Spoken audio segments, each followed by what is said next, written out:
नमस्कार दोस्तों, ज्ञान गंगा चैनल के हिंदी कहानियों में मैं वंदना श्रीवास्तव आपका स्वागत करती हूँ।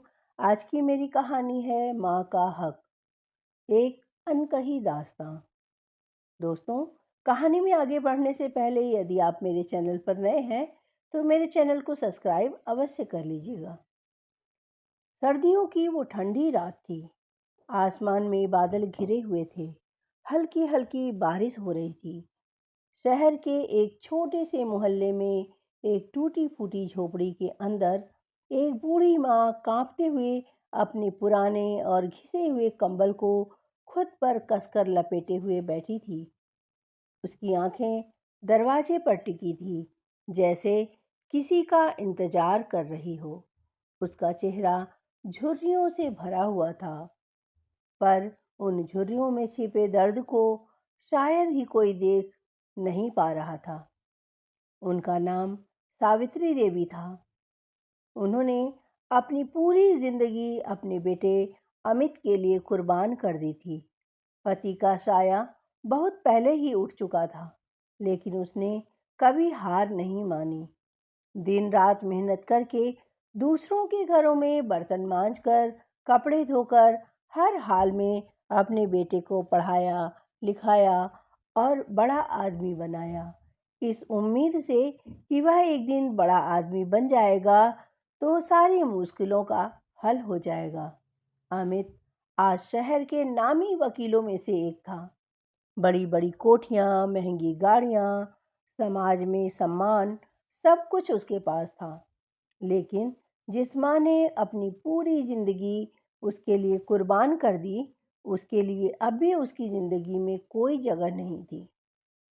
जब अमित की शादी हुई तो उसकी पत्नी रिया को यह बिल्कुल भी पसंद नहीं था कि उसकी सास उसके साथ रहे। धीरे धीरे उसने अमित को माँ से दूर करने की चालें चलनी शुरू कर दी। पहले माँ की बातें उसे बेकार लगने लगी, फिर उसकी उपस्थिति बोझ लगने लगी और अंत में उसे घर से निकाल दिया गया। उसने कहा, माँ, तुम्हारे रहने के लिए हमने एक अलग जगह देख ली है। वहाँ आराम से आप रहिए। आपके यहाँ होने से हम सबको बहुत ज़्यादा दिक्कतें होती हैं। अमित के इन शब्दों ने सावित्री देवी के दिल को चीर कर रख दिया। उन्होंने अपना पूरा जीवन इस उम्मीद में गुजार दिया था कि एक दिन उनका बेटा उसे सुख देगा, लेकिन जिस घर को बनाने के लिए उसने अपनी सारी जिंदगी, सारी खुशियां कुर्बान कर दी, उसी घर में उसके लिए कोई जगह नहीं बची। वो चुपचाप चली आई, बिना कुछ कहे। शायद उसे लगा था कि एक दिन उसका बेटा उसे लेने जरूर आएगा, लेकिन वो कभी नहीं आया। जब से वह माँ को गांव छोड़कर गया, पीछे मुड़कर भी नहीं देखा। हर दिन सावित्री देवी सुबह उठकर अपने बेटे के घर की तरफ देखती, सोचती कि शायद आज अमित अवश्य आएगा। हर दिन गुजरता गया, उसकी उम्मीदों को कमजोर करता गया, लेकिन वो उम्मीदें नहीं छोड़ती थी। कई बार वो खुद को समझाने की कोशिश भी करती कि मेरा अमित ऐसा नहीं है, जरूर उसकी कोई मजबूरी होगी, एक दिन वो जरूर आएगा अपनी माँ के पास। लेकिन सच्चाई यही थी कि अमित को अपनी माँ की अब कोई ज़रूरत नहीं थी। कड़ाके की ठंड बढ़ती जा रही थी। झोपड़ी में रहने लायक भी हालत नहीं थी। कई दिनों से ठीक से खाना भी नहीं खाया था उन्होंने। कमजोरी इतनी अधिक बढ़ गई थी कि अब उनसे चलना फिरना भी मुश्किल हो गया था। एक दिन हिम्मत करके वो अपने बेटे के घर के सामने पहुंची और कांपते हाथों से दरवाजा खटखटाया। बहुत देर बाद रिया ने दरवाजा खोला। उसे देखकर तिरस्कार से कहा, क्या काम है अब? सावित्री देवी की आंखों में आंसू थे, लेकिन फिर भी उन्होंने हिम्मत जुटाकर कहा, बेटा, अमित से मिलना था। रिया ने भीतर जाकर अमित को बताया, जाओ देखो, तुम्हारी माँ आई है, कह रही है कि तुमसे मिलना है। अमित जो उस वक्त अपने ऑफिस के काम में व्यस्त था। वह झुंझला कर बोला, अरे यार, मैं बिजी हूँ, देखती नहीं हो क्या? अरे उन्हें अब भी चैन नहीं है, जाकर बोलो उन्हें कि मैं बहुत बिजी हूँ। रिया बाहर आई और दरवाज़ा बंद करते हुए बोली, देखो, अमित बहुत बिजी हैं, अभी तुम जाओ यहाँ से, फिर कभी आ जाना। उनका दिल टूट चुका था। बेटे ने उन्हें देखने की ज़रूरत तक नहीं समझी। भारी कदमों से जैसे तैसे करके वह वापस घर लौट आई। अब उनकी आंखों में कोई उम्मीद नहीं बची थी। माँ का हक क्या इतना भी नहीं होता अपने बच्चे पर? अगली सुबह मोहल्ले के लोगों ने देखा कि सावित्री देवी की झोपड़ी में कोई हलचल नहीं हो रही थी। जब उन्होंने अंदर जाकर देखा तो वो ठंड से कांपते हुए चुपचाप एक कोने में पड़ी हुई थी। उनकी सांसें हल्की हल्की चल रही थी। मोहल्ले के कुछ लोग अमित के घर पहुंचे और बोले, अमित बाबू, आपकी माँ की हालत बहुत खराब है, जल्दी आइए। पहले तो अमित ने उन्हें टालने की कोशिश की, लेकिन जब पूरे मोहल्ले का दबाव पड़ा तो मजबूरन उसे आना पड़ा। अगर वह चाहता तो अपनी माँ से हर रोज जाकर मिल सकता था, क्योंकि जहाँ वह रहता था वहाँ से उसकी माँ का घर ज़्यादा दूर नहीं था, जहाँ पैदल ही जाया जा सकता था। जैसे तैसे करके अमित वहां पहुंचा और पहुंचकर उसने देखा कि माँ अब अंतिम सांसें गिन रही हैं। उसने कांपते हुए हाथों से अमित का हाथ पकड़कर कहा, बेटा, क्या एक बार अब भी गले नहीं लगाओगे? अमित को अब भी अहंकार था। उसने माँ की आंखों में देखते हुए भी कुछ नहीं कहा। आखिरी बार माँ ने एक गहरी सांस ली और उसकी उंगलियां अमित के हाथों से ढीली पड़ गई। माँ चली गई, हमेशा हमेशा के लिए। पूरा मोहल्ला सन्न था। अमित के चेहरे पर कोई भाव नहीं थे, लेकिन जब मोहल्ले वालों ने उसे घूर कर देखा तो पहली बार उसे कुछ शर्म महसूस हुई।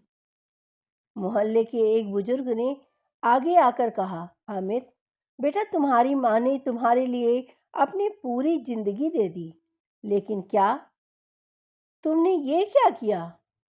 माँ का हक सिर्फ पेट भरने या छत देने से पूरा नहीं होता है बच्चे। हक तो इज्जत और प्यार से मिलता है, और वो तुमने उन्हें कभी दिया ही नहीं, जिसके लिए वह पूरे जीवन तरसती रही। अब अमित की आंखों में आंसू आ चुके थे। उसने अपनी माँ का हक छीन लिया था और अब पछताने के अलावा उसके पास कुछ भी नहीं बचा था। आज उसकी आलीशान कोठी में सब कुछ था, बस वो माँ नहीं थी जिसने अपनी पूरी जिंदगी उसके लिए लगा दी थी। दोस्तों, माँ का हक सिर्फ जमीन जायदाद में हिस्सा पाने तक सीमित नहीं होता। माँ का असली हक उसका सम्मान, उसका प्यार और उसकी जगह होती है। अगर जिंदगी में माँ को उसका हक नहीं दिया तो एक दिन पछताने के अलावा कुछ भी नहीं बचेगा। माँ के जीते जी उनका हक देना सीखिए, वरना एक दिन बस पछतावा हाथ लगेगा। माँ का हक सिर्फ छत देने से नहीं, बल्कि प्यार और सम्मान देने से पूरा होता है। अगर आज आपकी माँ आपके साथ है तो उनके होने का एहसास करें, उनका सम्मान करें, उन्हें समय दें, उनकी भावनाओं को समझें। माँ ने पूरी जिंदगी हमारे लिए न्यौछावर कर दी है, लेकिन क्या हमने उनके लिए कुछ किया? आज ही अपनी माँ के पास बैठें, उनसे बातें करें, उनके सपने, उनकी इच्छाओं और उनकी तकलीफ़ों को समझें दोस्तों। उनके लिए सिर्फ महंगे उपहार ही नहीं, बल्कि अपनापन और इज्जत भी ज़रूरी है। अगर आप माँ को उनका हक जीते जी नहीं देंगे, तो एक दिन पछताने के अलावा कुछ भी नहीं बचेगा। अब भी समय है। माँ को उनकी जगह दीजिए। उन्हें बताइए कि आप उनसे कितना प्यार करते हैं, क्योंकि जिस दिन माँ चली जाएंगी उस दिन आपकी लाख कोशिशों के बावजूद वो आपको आवाज़ नहीं आएगी जो आपको पुकार कर कहे, बेटा आपने खाना खा लिया। आज ही माँ को अपने गले लगाइए। उन्हें बताइए कि आप उनके बिना अधूरे हैं, क्योंकि माँ का प्यार और आशीर्वाद ही हमारी सबसे बड़ी दौलत है। दोस्तों, इस मार्मिक कहानी को खुद सुने और दूसरों को भी सुनाएं।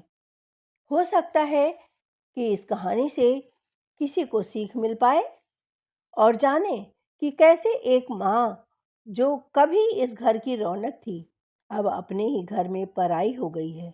क्या आपके घर में भी कोई ऐसा है जो अंधेरे में या अकेले बैठा हुआ है? मुझे विश्वास है दोस्तों कि इस कहानी ने आपको अंदर तक अवश्य ही झकझोर दिया होगा।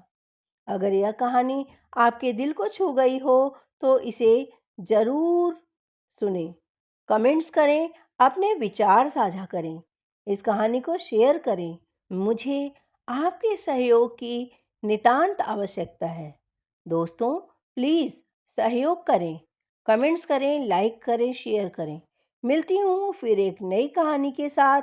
तब तक के लिए अपनी इस प्यारी सी दोस्त को इजाज़त दीजिए। धन्यवाद। बाय बाय मेरे प्यारे दोस्तों।